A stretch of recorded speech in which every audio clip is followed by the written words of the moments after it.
Welcome to the module on how to outsource, and I'm going to show you how to triple your time off and double your income with virtual assistants and outsourcing. For those of you who don't know my background, I was the king of outsourcing starting in about 2007, 2008. I created a course called Outsource Secrets Revealed, and I had this awesome product that taught people how to manage their businesses properly, how to do internet marketing properly, using virtual assistants to do all their hard and boring internet marketing work. And it's been something that's been a part of my business now for at least the last 7 years. And I really enjoyed using virtual assistants to do all my internet marketing stuff. And I really mean all of it. So in this module, I'm going to show you how I do outsourcing. I'm going to show you how you can do outsourcing, where to find people, what countries you want to be hiring your virtual assistants from, which websites to go to. Bear with me, this is going to be a longer bonus module, but that's okay. There's a lot of great content inside of here. I'm also going to be bringing one of my virtual assistants in for an interview, and I'm also going to be bringing in Curtis Dawson a little bit later just to show you some experiences that he's had as he just started outsourcing a couple weeks ago, and just what are some of the things he's learned with working with a virtual assistant, the good, the bad, and the ugly. So let's jump into the content. So here I am with my staff, and this is taken a couple years ago at a place called Pearl Farm. It's an island just south of Davao City on the southern tip of the Philippines. And this is my staff at the time. I had about 7 people working for me. I only have 4 people working for me now. But we have Francis and his wife, Cherry. This is my administrative assistant, Beverly. Some of you know Beverly or have worked with Beverly or seen her around. This is Joe. We call him Joel. We call him Joe. He is our main VA, chief, senior staff. This is Gemini. She was one of our staff at the time. She's no longer with the company. This is Genesis. He is no longer with the company. This is Tio. He is my JV manager and does a lot of Facebook marketing for me. And this is his brother. So I brought all my staff to who didn't live in Davao. Most of them live in Davao, but I brought all of them to the Pearl Farm, and we had just an awesome day there, jet skiing, having a good time. We did all kinds of stuff. I got to fly to the Philippines. It's been a dream of mine.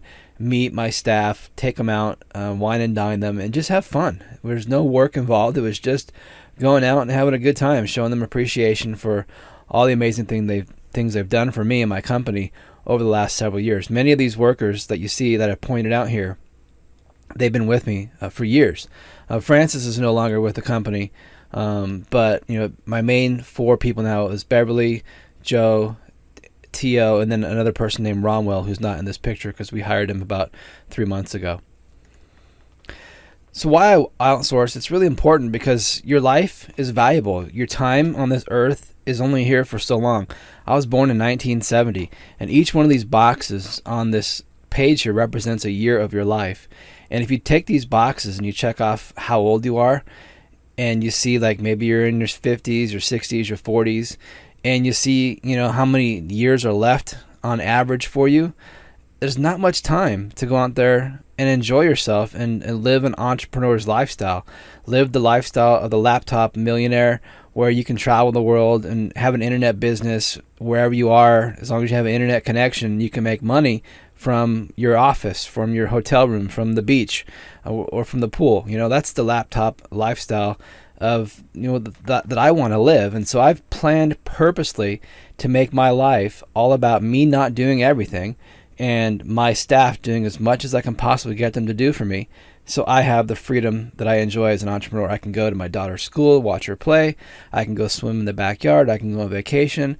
I can do anything I want, and my business is still going to function without me because I've got systems, I've got people, I've got all these different things in place for me so the business can be as automated as possible. So it's really important you look at your own chart, and we're all going to die someday. So you want to make sure that you have planned ultimate enjoyment time for your life, so it's not all just work. So some assumptions I'm going to make in this module is, number 1, you want to make money. That's why you bought this course, because you want to make more money. You want to build your teams. You want to do internet marketing. You want to do affiliate marketing. You want to have money coming to you through multiple methods besides just your primary company's direct sales. And also assuming that you want more free time. Like me, you want to have that laptop lifestyle And I am also assuming that now that you're here on this module, you want to learn how to get people to do all the work, all the marketing for you so you don't have to do it yourself. So what is outsourcing? What it is it's delegating tasks to the gifts, the talents, the skills and abilities of other people so that you can work less and make more money. I've been using this definition for years. The first part is delegating tasks. It's not about you having to do everything. It's about finding people who will do the tasks for you. And you might not know how to do a task. You might not know how to do internet marketing. You might not know everything about Facebook marketing or Twitter marketing or Pinterest marketing or LinkedIn marketing. All these different things you can do with pay-per-click marketing and Google AdWords and Google AdSense. It's just an endless amount of education, going to school, and learning these things. And I don't want to sit there and learn it all. I learn as much as I need to learn. That's the rule I tell people, is learn as much as you need to learn about something, and then delegate to somebody who's got gifts, talents, skills, and abilities so that you can go do other things, whether that means working less or working in a different area, and makes you money. The key point of outsourcing is that what you do in terms of hiring staff needs to be paid for with the tasks they're doing that make you an income, right? You don't want to be paying for staff and then having all this marketing cost, education cost, and staff cost not bring back a return on your investment. That's why I like the t-shirt business so much, because since we've been doing t-shirts for the last 6 months, we've made $40,000 in t-shirt sales, of which we probably kept 20,000-30,000 of that for our own pocket, once our ad spends are done. My outsourcing costs per month are about $2,000.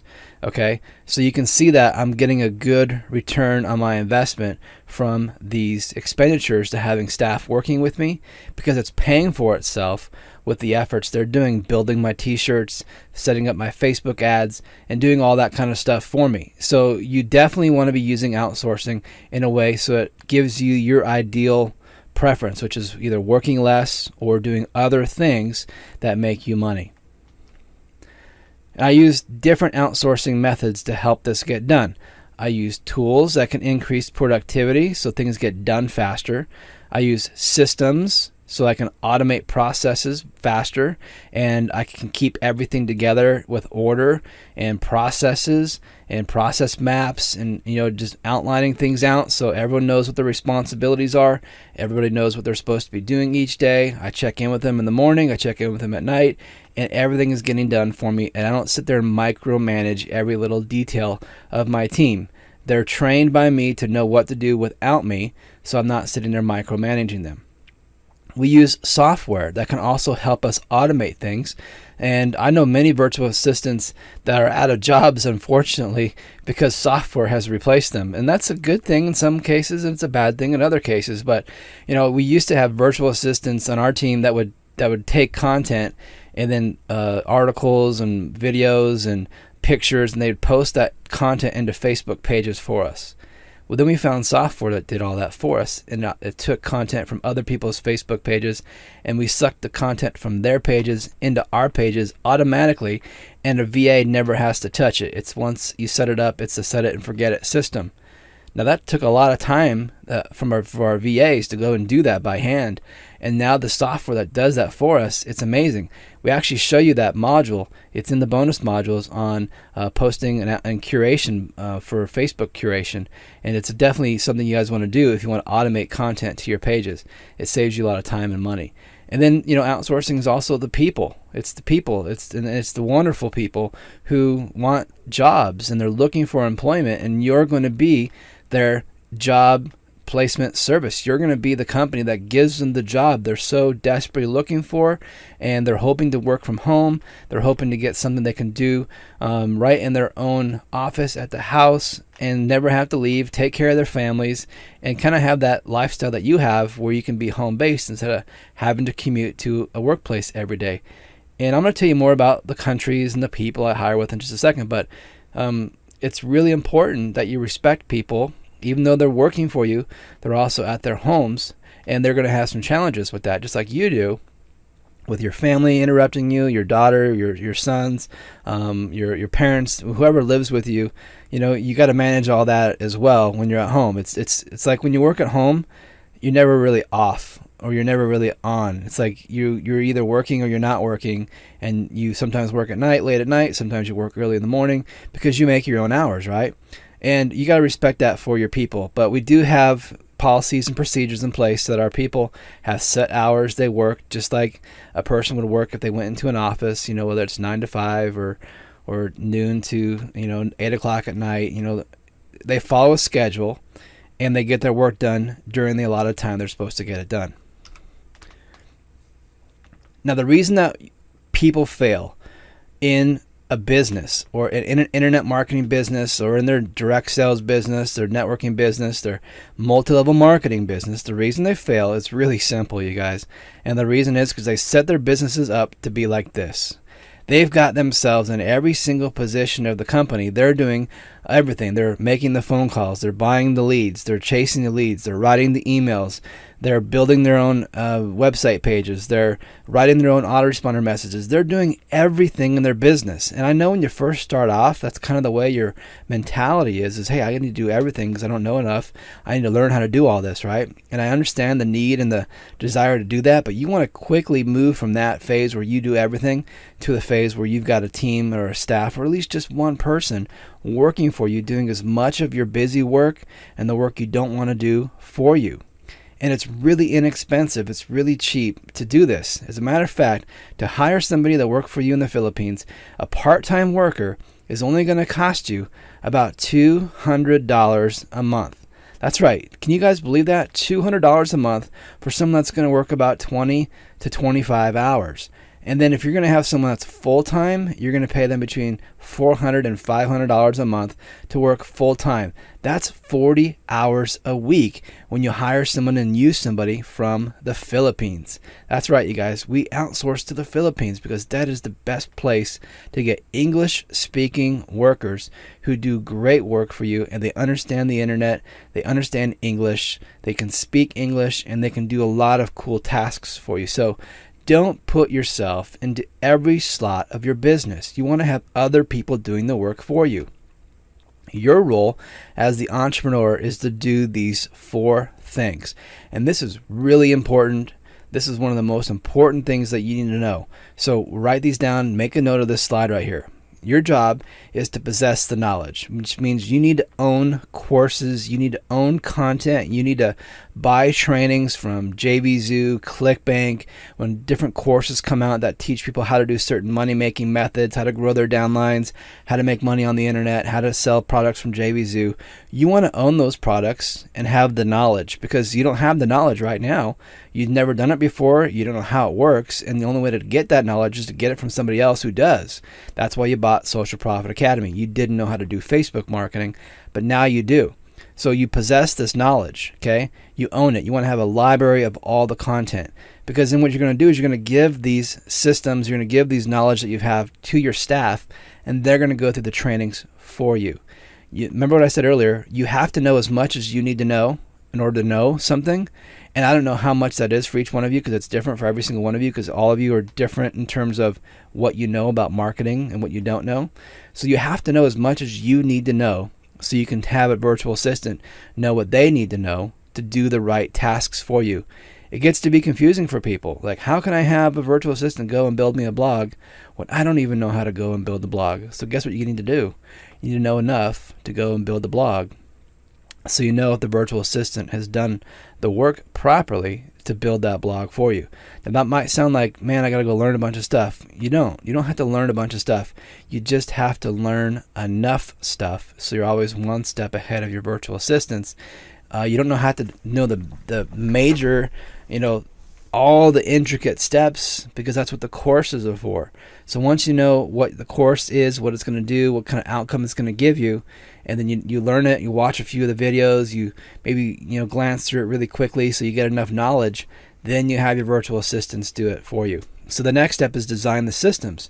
And the systems are the processes. The systems are the steps. The systems are the outlines, the blueprints, the step-by-step platform methodologies that you're going to learn to give the virtual assistant their jobs and their assignments and their tasks every day.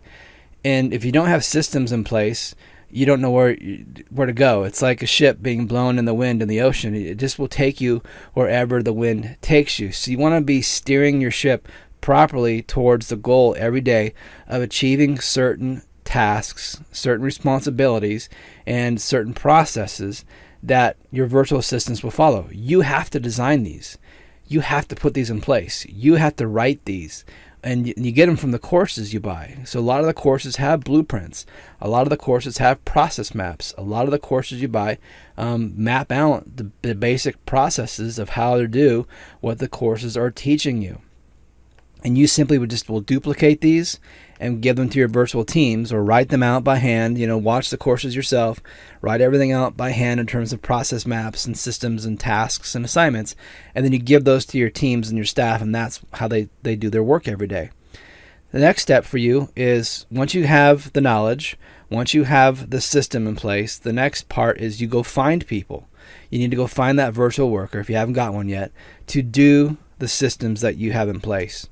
And once they implement the systemology, once they are doing the processes and tasks that you've outlined for them, that allows you to do the funnest step of all in the role of the entrepreneur, which is to go play and do other things, whatever that might look like for you, to enjoy life, live that laptop lifestyle, live the laptop millionaire lifestyle. You're never going to have that if you're in your business doing all the work inside your business. So the goal here, the role of the entrepreneur is to be on your business, managing everything you see, but not in your business doing all the tasks. So you want to be on your business, managing it, not in your business doing all the work yourself. Now I want to show you that you already are outsourcing in many areas of your life. You might not even think about it, and for most people, they think outsourcing is something they cannot do. They think it's too hard of a process to outsource, but you're already doing it in other areas of your personal life. So why make it a big deal? Because people have house cleaners that come and clean their house. They have teachers that teach their kids at school. They have people that come over to their houses and they mow their lawns.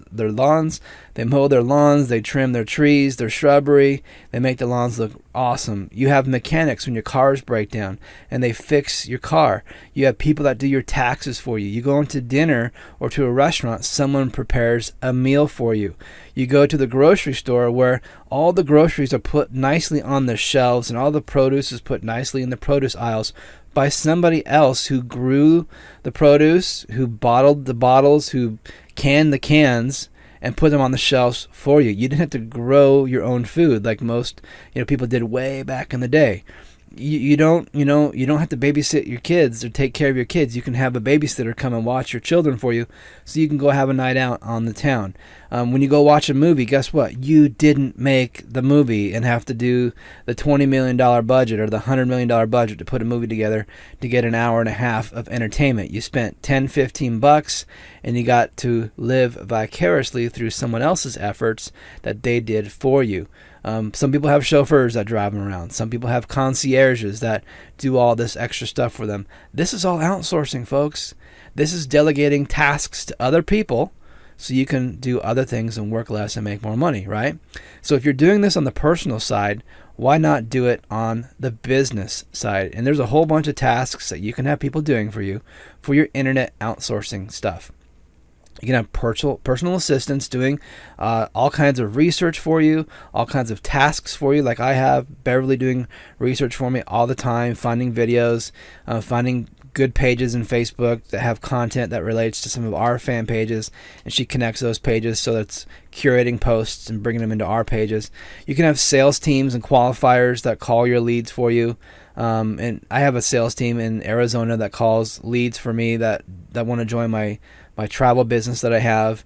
They talk to the prospects. They present my business opportunity. They talk about the compensation plan of my business opportunity, and then they sell the efforts of the sales team to these prospects so they can use the sales team just like I'm using it. So the sales team closes sales for them. It's awesome, and it saves me a lot of time. So I'm not chasing leads and talking to all my leads anymore. My sales team in Arizona is doing all the prospecting, all the qualifying, all the presentations, and then they're closing those sales for me, and I get 100% commission of a couple $1,000s every time a sale is made. It's an awesome way to free up my time. You can have t-shirt designers, graphics designers, user-generated content submitters is what UGC stands for. They submit your content to different places on the internet for you. Social media managers that do posting on Twitter, Facebook, LinkedIn, things like that. WordPress bloggers that build WordPress sites for you, membership sites for you, Facebook ads managers that manage all your ads, and they write your ads, they publish your ads, they do everything in the ads manager that you would need to do, they do it for you. Of course, there's software programmers that write code, affiliate management, project managers. The list goes on and on here. This is a very long list, but it's also a very short list of all the things you can be personally outsourcing to give you more freedom in your business. So the point of this slide is you do it already in your personal life. Don't be afraid to bring it into your business life and to have the same kind of people doing things for you in your business that you would have people doing for you in your personal life. And this is how you live that laptop lifestyle and why you should be outsourcing.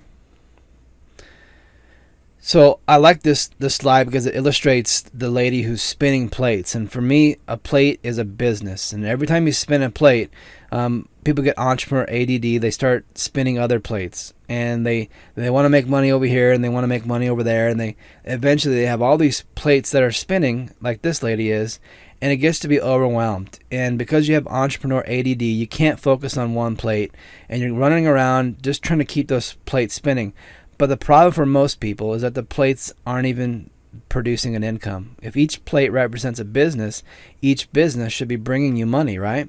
And helping you pay for the lifestyle you want to have, get out of debt, and go do the things you want to do. But for most people, it doesn't work that way because they're doing all the plate spinning themselves. So it's really smart. If you think about outsourcing, it's just putting one person in charge of each plate. So if one plate is equal to a business opportunity, that's going to make you money, put a virtual assistant in charge of that one plate. So you get it started, you get that plate spinning, that plate starts to make you money, you go put a virtual assistant on that plate, and they keep that plate spinning, and then you go to another plate, and you get that new opportunity started. You get that opportunity starting to make you money, and then you put a virtual assistant to watch that plate and keep it spinning. You see how that works? And so over time, you've got multiple spinning plates that are not flying off the poles. They're actually producing income. It's managed correctly. You've got project managers overseeing your teams and your tasks. Your teams are doing the proper tasks to keep those plates spinning and keep the income coming in. So some examples of that is you have people spinning websites and blogs, or you have people creating content for you. You have people doing your t-shirt designs. You have people posting content in other parts of the internet. You have people doing Facebook marketing. You have people doing lead generation for your MLM companies. These are all things that you can have other people doing for you. Now, we hire all of our team from the Philippines. It's the best place, in my opinion, of where to go get people. And let me give you some information about the Philippines. It's over 7,000 islands. The Philippines is just to the west of Japan in the Pacific Ocean. And there's over 90 million people that live across these 7,000 islands. It's a beautiful place. It's amazing. I've been there one time. I desperately want to go back there again and just hang out with my team. And as you go on the northern part up here of the Philippines, Manila is the capital right here in the top area, and that's also the most expensive area.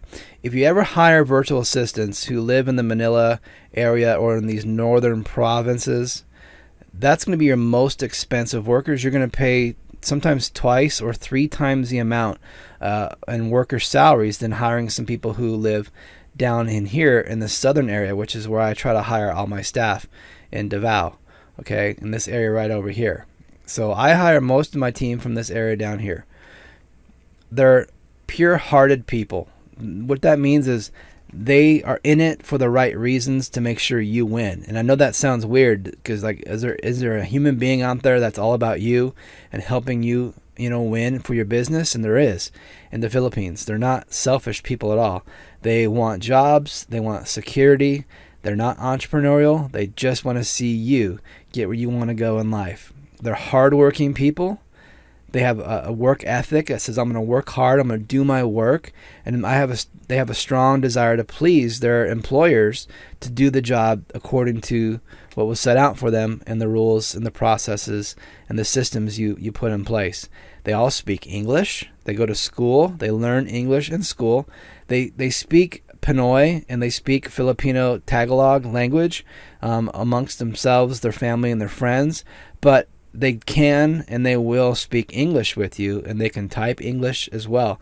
You want to make sure your virtual assistant can speak to you and can do it over Skype, and they speak it to you, not just type it in a Skype chat. So when you're hiring your virtual assistants, you're going to make sure that they are you're testing their English and you're listening to them. You're hearing how they sound and making sure that they, in fact, can speak English and have a sustained conversation with you, and that you can understand them very well. They're also formally educated, meaning many of the virtual workers that I'm going to show you that you can find to hire, they've actually gone and got a bachelor's degree. They've actually graduated from high school and then went to college, got a bachelor's degree, and they're looking for that full-time or part-time employment that's going to pay them, a little bit of money, which we'll get to here at the bottom. They solve problems, which is another thing I love about Filipinos. Is when I give a task to a Filipino that maybe is a little bit challenging, they're going to work through many different problems to make these tasks come to light. And other virtual assistants I've worked in other countries, they didn't really problem solve. When they ran into a problem, they just kind of waited for me to come in and fix it. And I don't like that. I don't like having to waste time and solve problems for people and they don't know what to do. I want my people thinking critically. I want my people solving problems. I want my people to, when they hit a glitch or they hit something that was unexpected, I want them to figure out what they need to do to solve those problems on their own and show me that they can do that on their own. It's awesome. Now here's the next part that's going to blow your mind. The salaries that Filipinos make on average, this is on average, this is for the average of the entire nation of the Philippines. For a full-time worker working 40 hours a week is $3,500 to $4,500 US dollars a year. Let that sink in a little bit. This is how much it costs for one worker per year.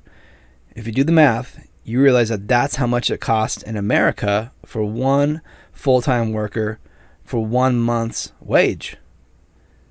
So you get 12 months for 1 month U.S. worker. And I know we're taking jobs from U.S. people. I know that bums people out. But this is business. And it's a global business. And we can use global people because we have that at our disposal.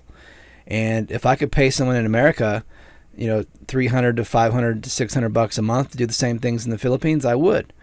But it's not legal. You can't do that in America. But I can do it by hiring overseas contractors to be my workers and my task managers and the people to do all my things. Now, one thing you got to remember about the Philippines is even though they're in this beautiful part of the Pacific Ocean, they're susceptible to a lot of typhoons. And maybe you heard a couple years ago there was that major typhoon that went up through this area right over here, and it devastated this area over here and just completely decimated the cities. And it was like the typhoon is like a hurricane. It just came in and wiped out the villages. And that happens. There's a lot of storms that come into the Philippines, and there's a lot of brownouts, a lot of power outages that happen. You'll be getting online to work with your VA, and they won't show up at your station to work with you. It's not because they don't like you. It's because they had a power outage, and they can't tell you. They can't communicate it to you because they don't have an internet.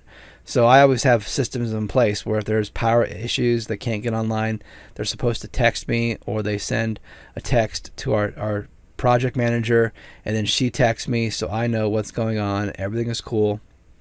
We're not going to have any problems with any power outage, surprises. But when they do happen, it's like a day wasted, and there's nothing you can do about it. They can't work because their computers can't turn on, and you're going to have to just do something else during that time. They don't last very long. They usually last a day at the most, or two at the most, and they're sporadic. So just be aware of that. Understand that happens. Other things about the Filipinos that you need to realize is they're very familial, meaning they're family centered. And you might have a virtual worker who works from home, and he's got his brother, sister, aunts, uncles, cousins, mom, dad, grandparents that all live in one house, which makes the house really noisy. And you hear, when you're on Skype chatting with these people live over the microphone, you'll hear roosters crowing in the background. You'll hear dogs barking. You'll hear kids crying. Don't be upset by that, because that's just the environment they work in. That's how they do their thing. And, just understand that, know that. It's not weird. It's just different. It's just different than what we're used to. So next, what I'm going to do is take you through some hiring websites and introduce you some tools that'll help you go find your virtual workers. Now, if you're going to go out and hire staff, maybe you don't want to have it done for you. So you can hire staff based on someone doing it for you. So remotestaff.com.au is a company that will find staff for you, qualify those staff for you, and present to you people that you can hire. Another company that does managed hiring is 123 Employee. I didn't put it on here, but let me put it in here for you right now real quick. There we go. So we got added in 123 Employee. That's by Davin Michaels. You want to make sure you tell him that I sent you. He'll hook you guys up with a free virtual assistant, usually for 1 month. And there's ways you can work with the virtual assistant for just a 30-day trial, and then you start paying your monthly fee. Now, since they're a managed hiring service, they're going to charge more money because they're going to get a piece of every monthly salary, which covers the time it took them to go find these staff, train these staff to do the tasks that you want them to do for you. Submitted Me is an Indian company, and they do all kinds of SEO, page optimization, social media management for you, and they have all the workers that work for you on their inside their offices in India, and they do it all for you. They manage everything. You just tell them the tasks you want to get done, and they have packages for every kind of task you can think of. So these are great places to go find managed hiring sites that have project managers overseeing your teams and staffs for you. The next system is micro-sourcing sites, and these are places where you can go find people to do things for you for really small fees. For example, Fiverr.com is a great site where you can find t-shirt designers, graphics designers, WordPress blog installers, basically any small project you need done, just a one-off, one-time, quick and dirty, simple things, cost $5 at Fiverr. And go to Fiverr.com, go surf around that website, and you'll be amazed at anything that people will do for $5. You can get anything done for $5. And I kid you not, you can get everything and anything you needed, internet marketing related, for $5. Let me give you a real quick case study. I think it's hilarious, but it's also sad at the same time. I went to Fiverr and I bought YouTube video views, and I paid like $60. So I bought a lot of Fiverr gigs to get me as many page views on one of my videos on YouTube as possible. At that same time, I had also subscribed to YouTube's publisher model, where I got AdSense income from anyone who watched my videos and they saw the ads on those videos. I get paid for every view. I didn't even realize this at the time. I'm not kidding you, that by paying Fiverr to have people get me views, that those views would actually make me money. And within 60 days of me doing this, I got a check from Google for $2,000. I'm not kidding. And I was like, where's this check from? How did I get this money? And then I remembered, oh my gosh, I got a ton of videos on views on one of my videos, and I went and looked at my analytics, and sure enough, all those views on my videos made me $2,000. Well, guess what? Google doesn't like that. They think it's gaming the system, and I didn't intentionally mean that to happen, but they looked at that as gaming the system, so they kicked me out of the AdSense program. So now I'm not able to make any money from YouTube views anymore, which is kind of a bummer, because I do have, over 1 million views on my videos on YouTube, and I can't make money off them anymore. But that's just, that's the deal. So be careful some of the things you do in Fiverr, that it doesn't, jeopardize things like that, like it did for me. But that's kind of a good story with a sad ending. But I want you to understand the benefits of Fiverr. There are so many people there. It's just huge. And they can do your projects for $5 in just a couple days and get it done. A lot of people use them for t-shirt designers, and you can use Craigslist.com to find people in your own backyard that can do things for you. Another local website that you can find people in your own backyard to do things for you. If you want to keep it local based, United States based, you use Craigslist. You can use this website called Do My Stuff, which is another cool website for just simple one-off projects that come in, do something for you. You can hire people to come in and do yard cleanup. You can hire people to come in and do garage cleanup. Whatever it is you want to have someone do for you, Do My Stuff is awesome if you can find people in your town or close by. I used Craigslist this spring. You guys are going to crack up when you hear this. But I used Craigslist because I didn't want to pick up all the dog crap that got left over this winter. We had a brutal winter in Minnesota. Like, you all know how bad the winter was in 2013, 2014. It was just brutal. Cold, snow everywhere. Snow, 2 or 3 feet of snow the whole season. It started in November and didn't let up until March. So my dog goes outside and has to do his business a lot. And I'm not going to go out there in the middle of wintertime and pick up all of his dog crap. So I found someone on Craigslist for $100. They traveled all the way from Wisconsin, which is about 45 minutes away.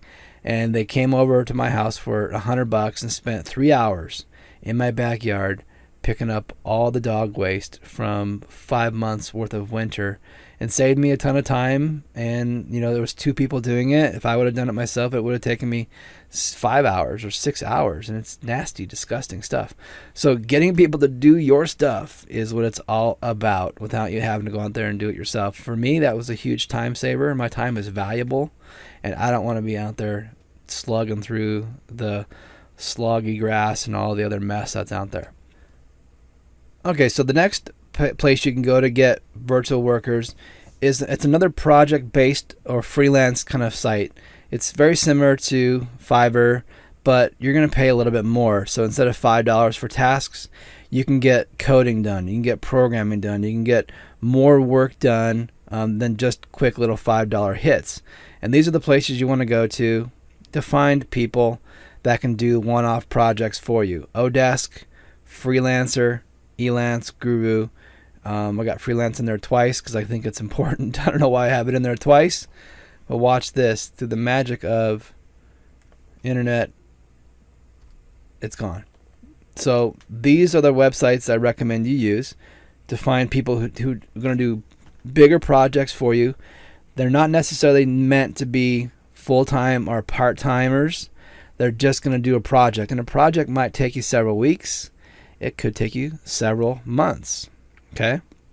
But this is where you find people to do the bigger projects that are just going to be get it done one time, and then you don't need these people to be on your staff anymore after they complete the projects. My favorite is Freelancer. I use Freelancer all the time. I started with Elance. I didn't like Elance because the cost is very high.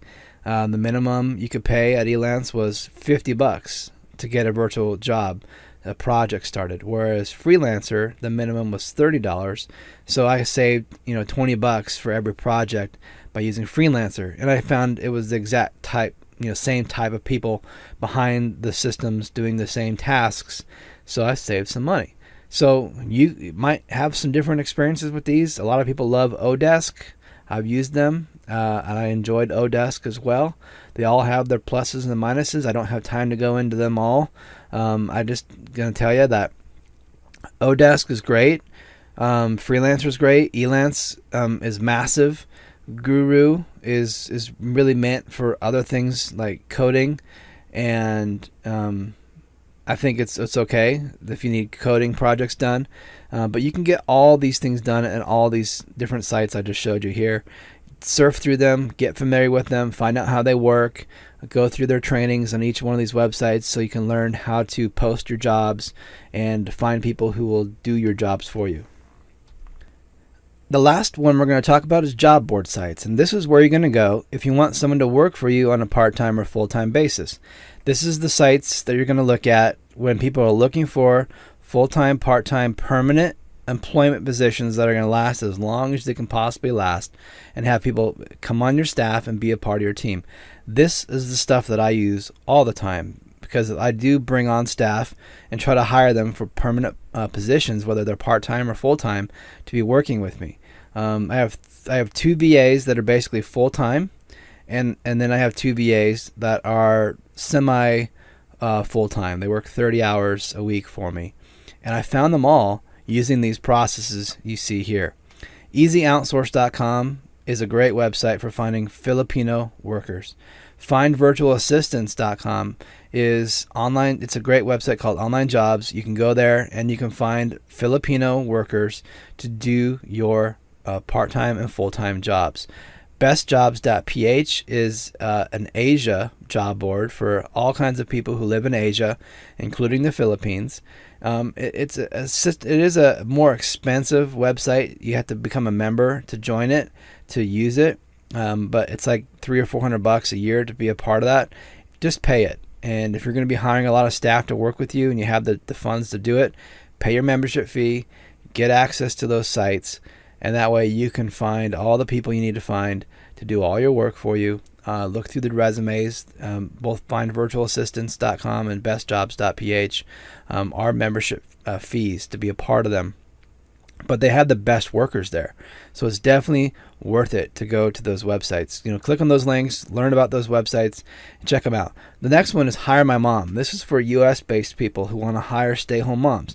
These are very professional moms who have been in the corporate world. They've been executives, they've been secretaries, they've been CEOs, and higher up in companies. So they're very trained, they're very educated, but they wanted to go home and be a mommy. So they have their babies and now they're at home. They're no longer working these big jobs anymore, and they need something to do. And so to keep them busy, Hire My Mom is a great website for finding stay-home moms to do tasks for you and hire USA workers. So I want to make sure we support our United States workers. So those of you who wanted to do that, you can do it through Hire My Mom. Realize you're going to be paying a lot more to do that. I think the starting salary for a Hire My Mom position is $15 an hour. It used to be, I think, $12 or $10 an hour, but times have changed, and minimum wage is going up. And so in America right now, I think in Seattle, the minimum wage has been set to be $15 an hour. So realize that you're going to pay American wages for American workers, and if you're cool with that, then I'm cool with that too. So that's Hire My Mom. You can go check it out. You can find people in America, stay-at-home moms, to do all kinds of tasks for you. Now, I talked about Skype, and that's the way I communicate with my staff. They log into Skype every day, and they say, "I'm starting work, sir," and that's like their time card. They're clocking in, starting their work. And then when they leave and they check out at the end of the night or the end of their shift, they put into Skype, "I'm ending my shift, sir," and that's their checkout time. And so we know when they check in, we know when they check out, and they have to do it on Skype every day. It's like that time card, and they check in and check out at a job. Okay, I'm also using Skype to communicate my tasks. I'm using Skype. We have microphones on my side. They have microphones on their side. If they don't have microphones, I'll buy it for them. I'll send them an extra $30 in their paycheck, and I'll send them the money so that they can get paid. Okay. Now, the best way we pay our staff is through Western Union. So write that down.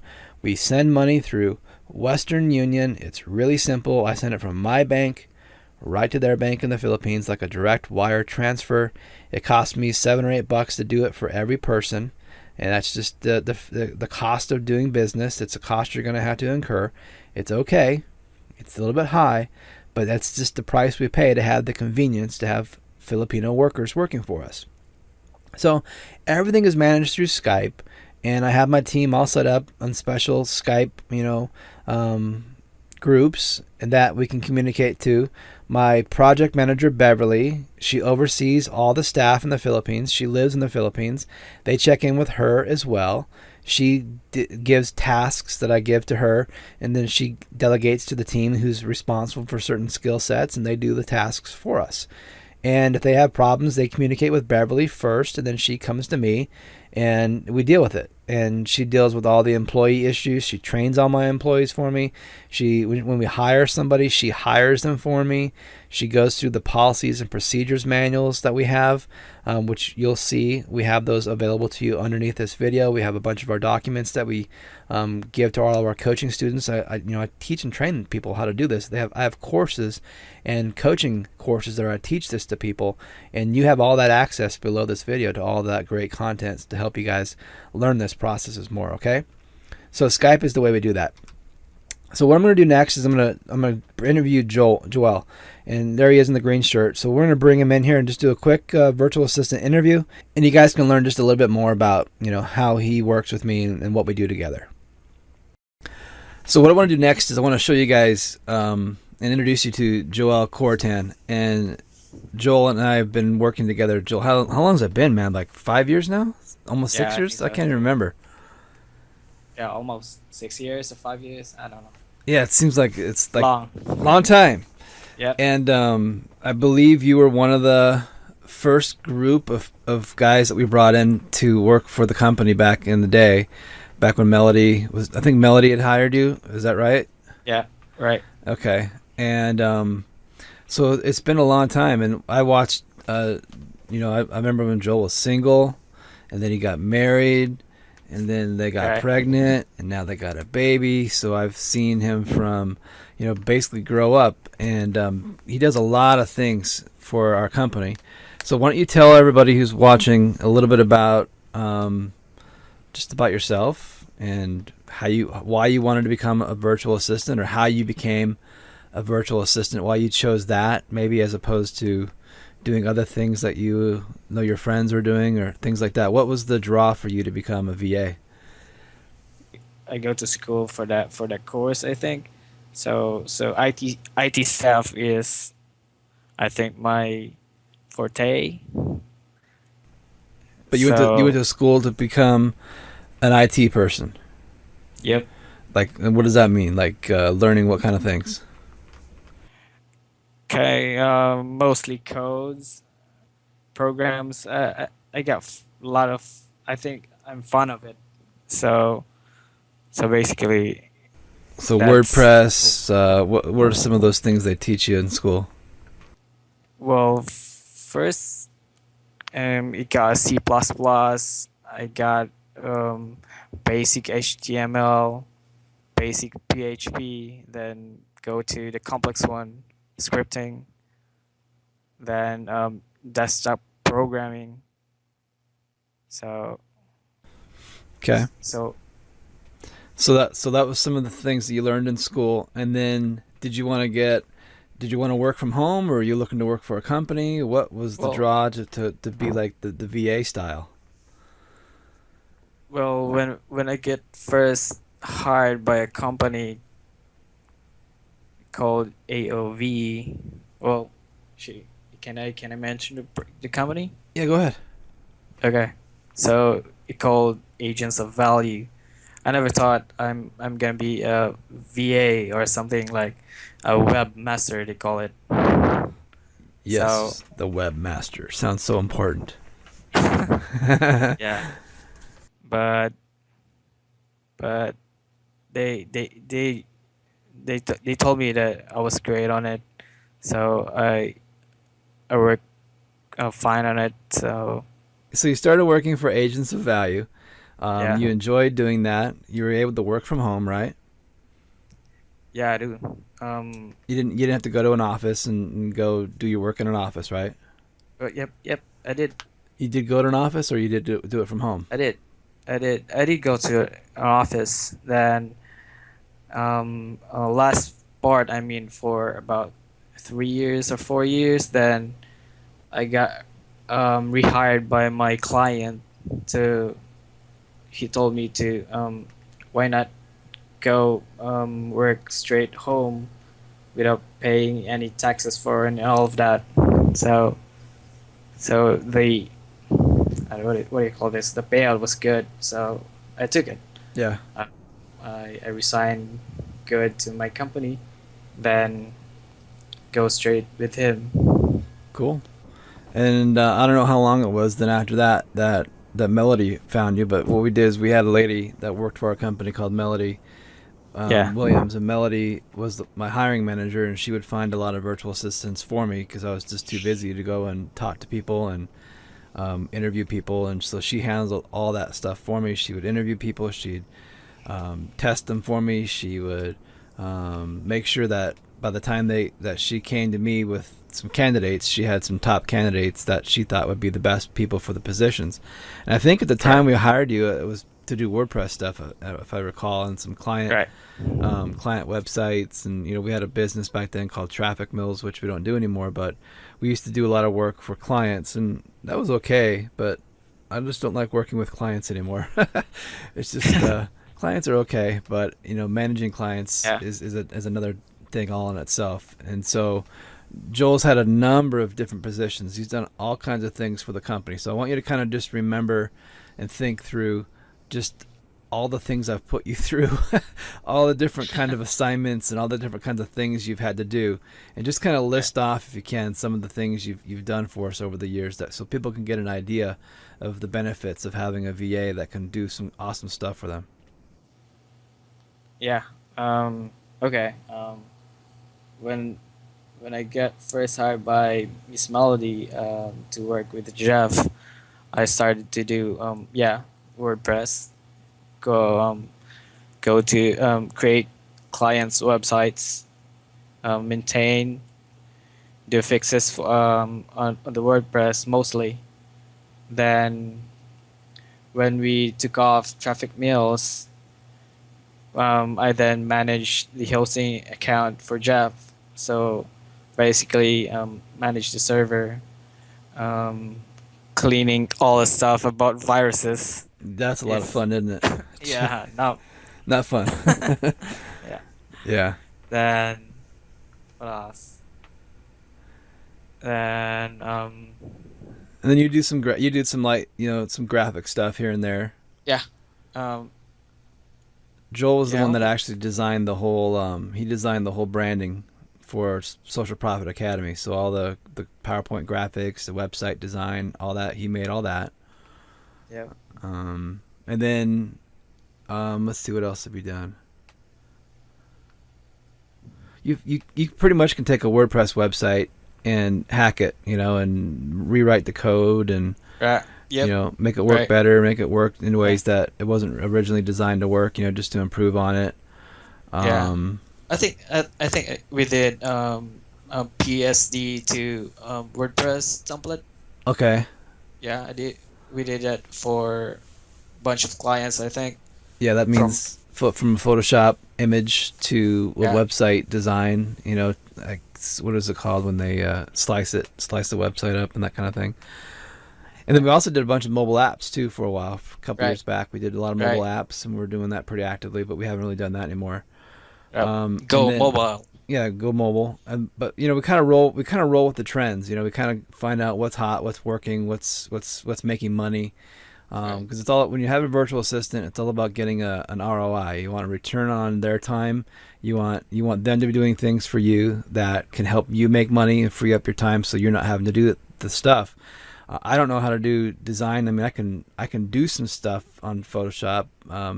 Joel most of the time has to help me with Photoshop and tell me how to do it, but I'd rather him do it. And so, since he has skills as a graphic designer, we've kind of shifted his. I would say he's like our team leader. Like, he's been with us the longest out of all of the. What do we have? 4 people working for us now. Yeah, I think it's yep, 4.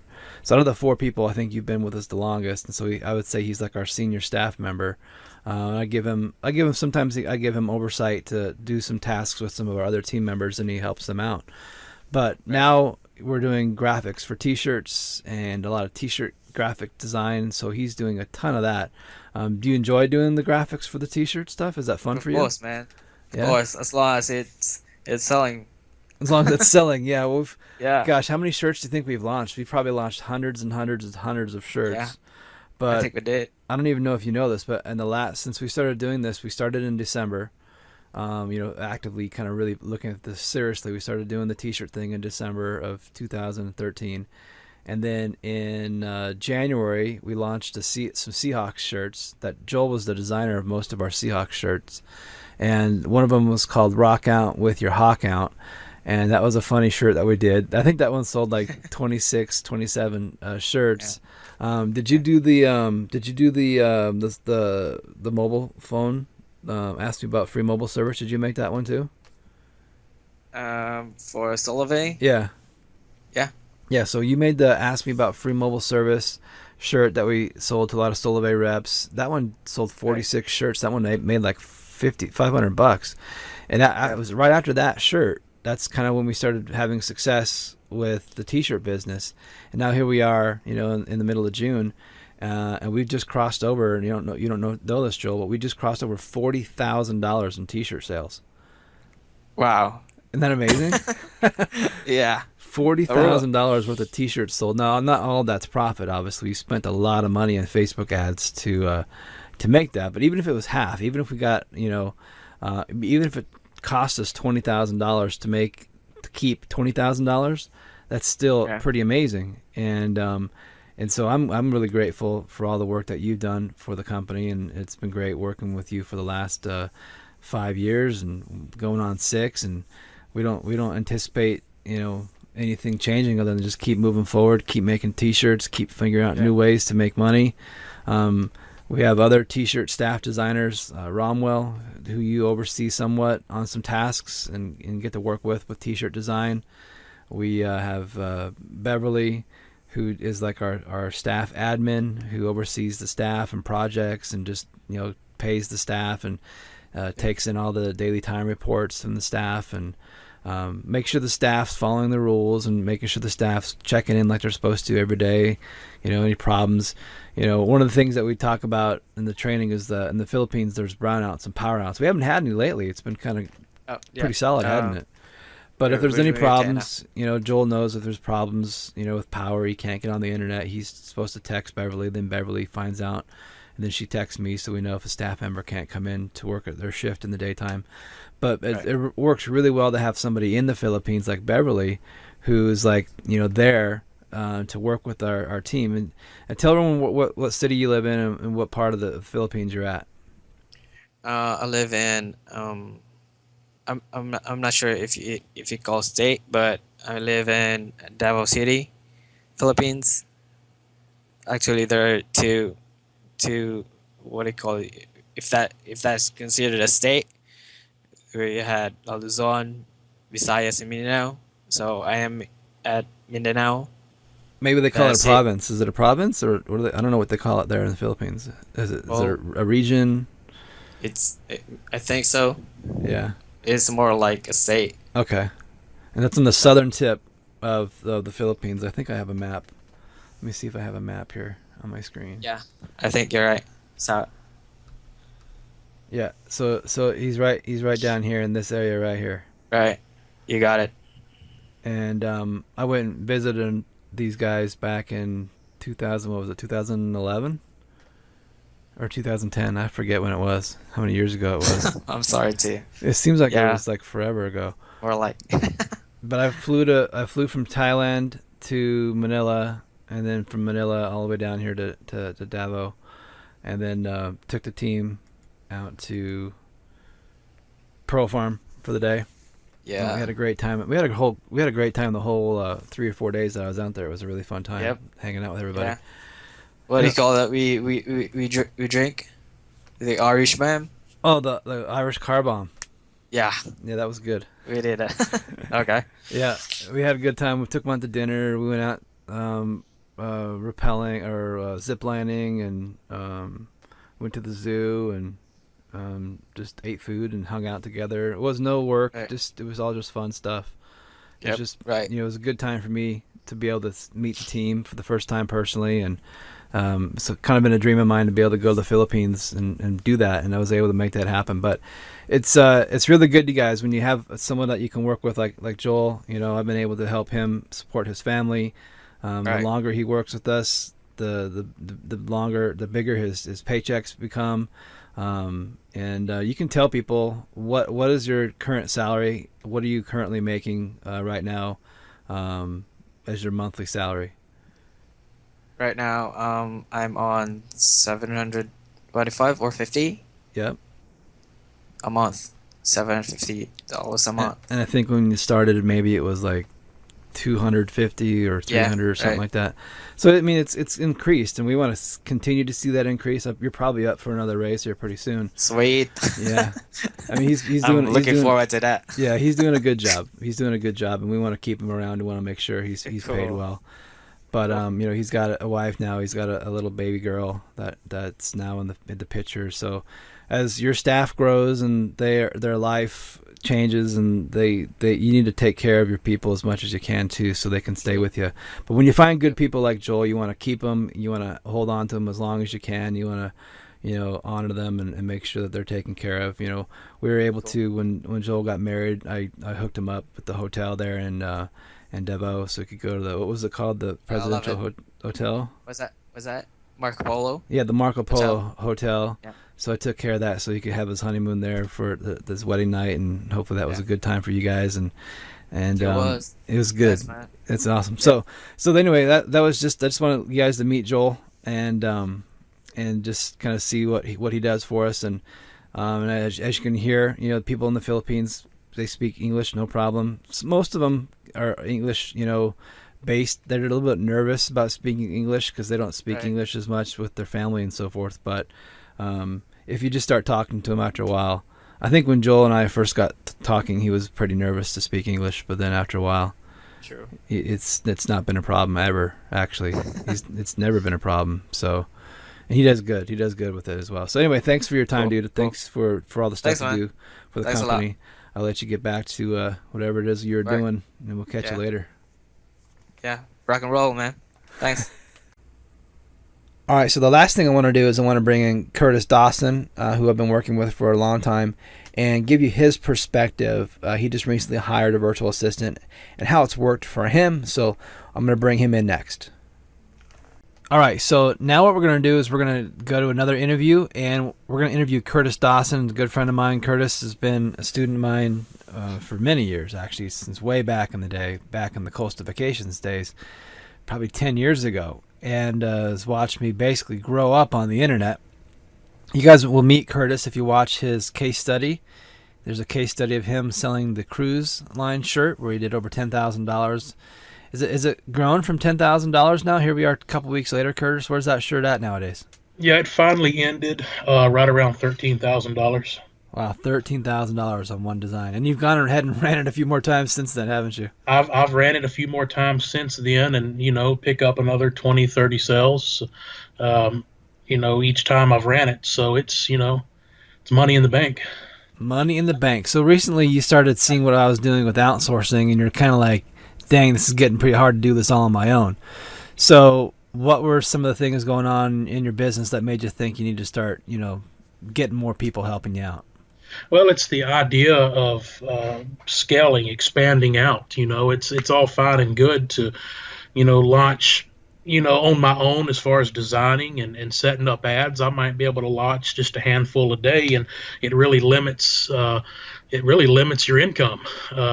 And plus, I'd been using Teespring's designers. Of course, Teespring's designers will do shirts for you for free, but it takes sometimes 2 to 3 days that you have to sit around and wait. So it's I want to get things popping now, and I really want to ramp up my business here.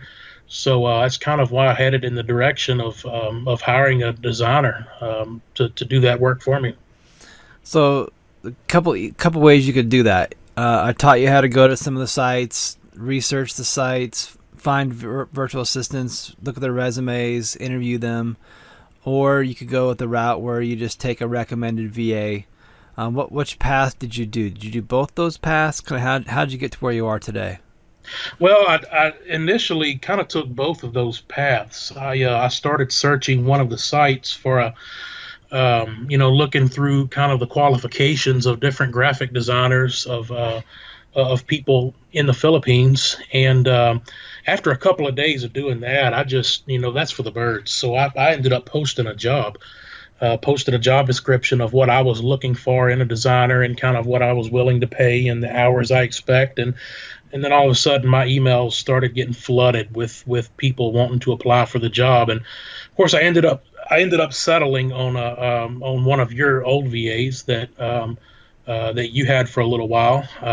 But what was the deal with the first process you took with all those flooding of applications? Did that just not work out? None of them were qualified, or what happened there? Um, a lot of them weren't really qualified. And a lot of the problem I run into is whenever I posted the job description on the site of what I was looking for, I gave like specific steps that I wanted them to follow in order to apply for the job. And I might have had step one, do this; step two, do this; step three, do this. And three-quarters of them, couldn't even follow those simple directions. It would just simply bypass all of that, send me an email saying, please hire me, I'm a good designer, or something like that. So, the way I looked at it at that point is, if I can't get them to follow simple instructions when they're applying for the job, it would be a nightmare once I had them on staff. Right. Technically, that's pretty much how it's supposed to work. You're supposed to kind of get people to kind of kick themselves out, basically. If you have a big list of 20 applicants, your job is to get that applicant list down to half that, and then let everybody disqualify themselves that's not qualified, and then you work with the 10. You take that 10, pare it down to 4 or 5. Out of that 4 or 5, pare it down to the top 2, and out of the top 2 you eventually pick your 1 after you go through things back and forth. And that's kind of traditionally how it works, and that's the process. It's a process. It takes time. It takes about 30 to 40 days usually to do all this, to get through everybody, unless you only have a few applicants. But it ended up not working out for you to hire one of those people that we recommended from. We didn't really recommend anybody from the sites. You just said put your resume out there. You did that, and you got hits, but they just weren't the right people. Then we ended up having an opening because I had a staff member that we were letting go because we just didn't need him. We had too many designers already going on. I didn't have enough jobs for him, so I let him go. Some other guy picked him up, and then I guess he didn't need him anymore. So then you contacted him, and he ended up saying he had some time. So tell us what you got and how that process started off for you. Yeah, and he actually contacted me. He ended up seeing the posting on that I'd made on that site and contacted me. And the main reason why I went ahead and gave him a shot is because I had worked for him or worked with him just a little bit. Whenever he was on your staff, you would. Yeah, Curtis and I shared a few designs and ideas, Yeah. and I let Curtis borrow him a little bit. But ended up giving him a shot. He's still on staff today. It's kind of trial and error. I'm learning how to manage an employee, and he's still in the process of learning my expectations. And but I would say overall we're at a point where it's working out. What were the pretty frustrations when you first got started? What were some of the problems that you found out right away that you needed to fix in terms of managing and working with people?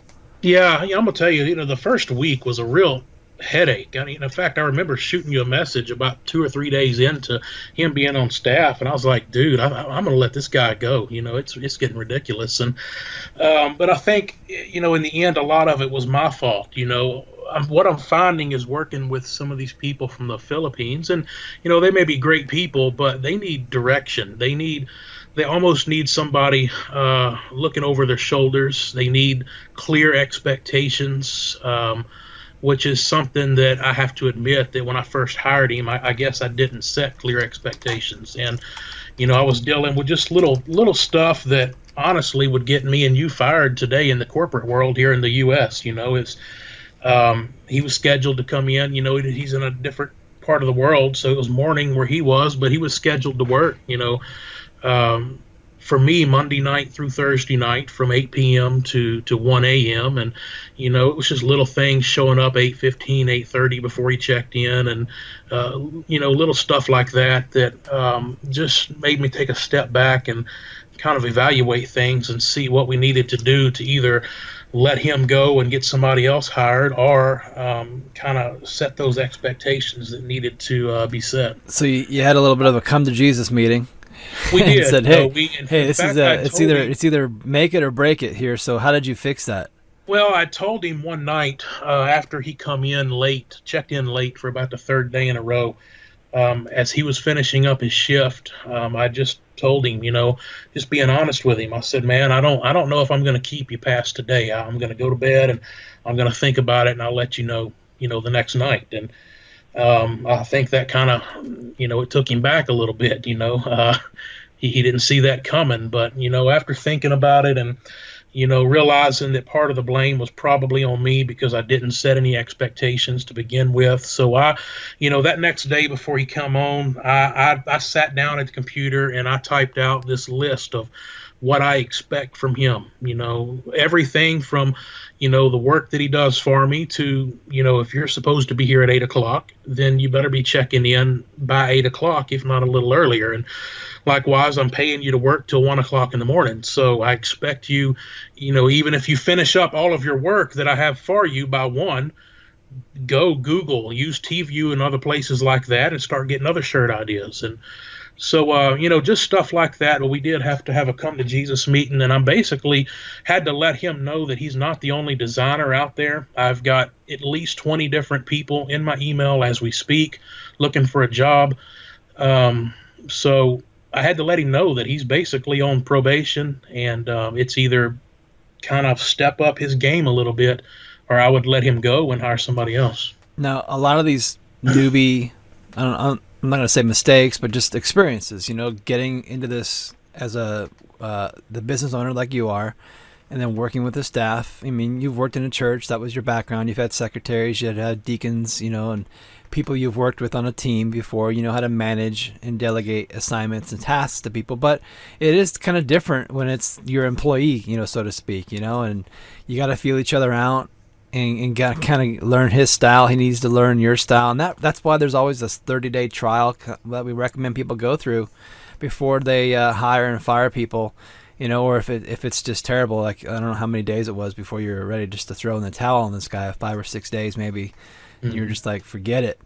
But then you picked it back up, and so to help everybody. Who's got the Social Profit Academy course, and everyone who is watching this outsourcing module, I'm giving you guys some documents you can use for your work for hire agreements, your contracts.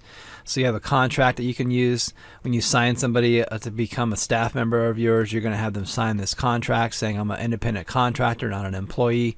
You need that for the government in case the government ever knocks on your door and says, "Hey, you have these employees, you need to be paying taxes for your employees." Well, you can say, "Well, no, these are not employees; these are independent contractors. They're paid based on the contract we have, which is right here." And you can show them this contract, and then you don't have to. You just do 1099s, or traditionally you do a 1099, for a contracted worker.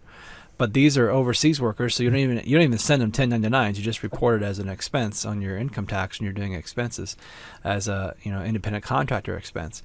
And there's other agreements you guys will get, which talk about policies and procedures.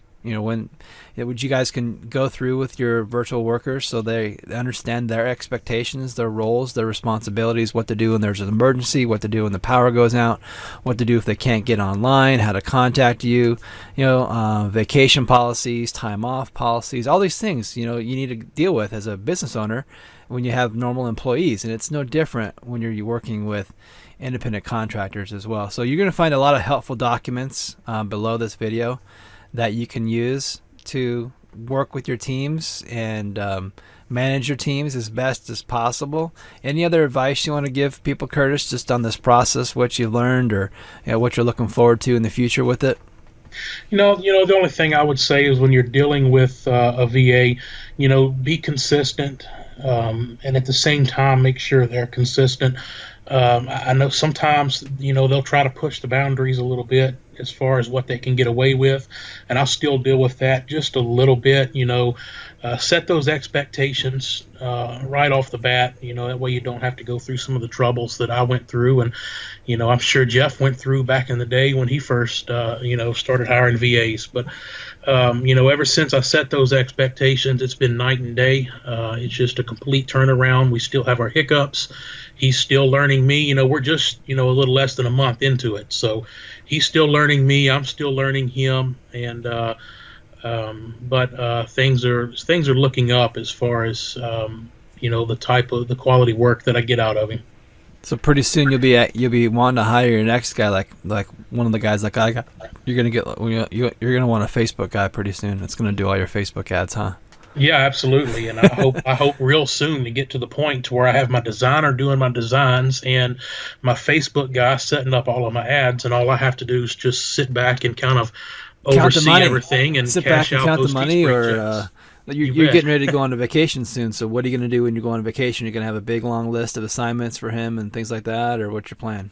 Yeah, well, I hope before I leave to go on vacation, I hope to have time to sit down and kind of type out everything I want him to do every day while I'm gone. But you'll have internet access where you're at too, right? I will have internet access where I'm at, so I'll be able to. That's the great thing about this, outsourcing and working online is, I can go on vacation, and although you don't go on vacation to work, I'm also in a situation where I can check on the work that's being done. So, it's going to be kind of nice. Yeah, just work, 45 minutes in the morning, 10 minutes, check over stuff, and then go play with the family and go to Disneyland or go to the beach or whatever you guys are going to do. Absolutely. You guys are going to Florida or something like that, right? Yeah, we're going to Panama City Beach, Florida, renting a condo right there on the beach.